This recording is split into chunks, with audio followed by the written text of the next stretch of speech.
এতিয়াতো চাওক আপোনালোকে নিশ্চয় গম পাইছে বিনন্দ শইকীয়া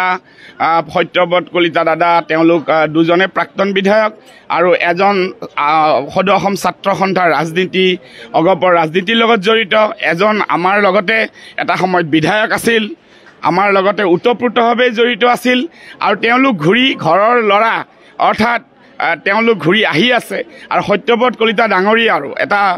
দীঘলীয়া ৰাজনীতিৰ পথাৰত আমাৰ বিভিন্ন অনুষ্ঠানৰ লগতো তেওঁ জড়িত আপোনালোকে গম পায় নাট্য মন্দিৰত আমাৰ নাট্য সমাৰোহত তেওঁ সদায়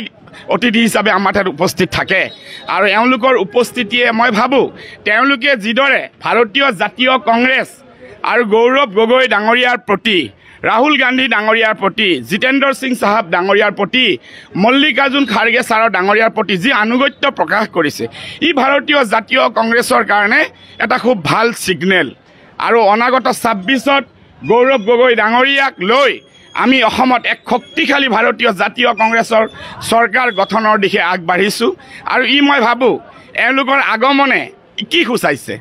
এওঁলোকে আজি বৃহত্তৰ ৰাজনীতিৰ পথাৰখন এৰি ভাৰতীয় জাতীয় কংগ্ৰেছৰ লগত একাকাৰ হ'বলৈ বিচাৰিছে ই কি সূচায়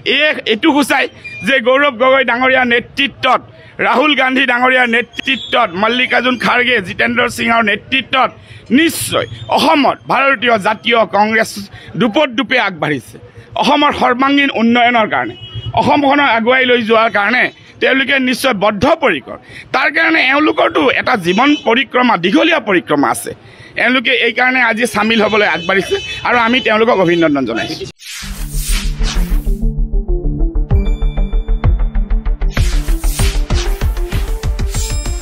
শুদ্ধ আৰু বিস্তৃত বাতৰিৰ বাবে চাই থাকক নিউজ ডেস্ক ৰিপৰ্ট।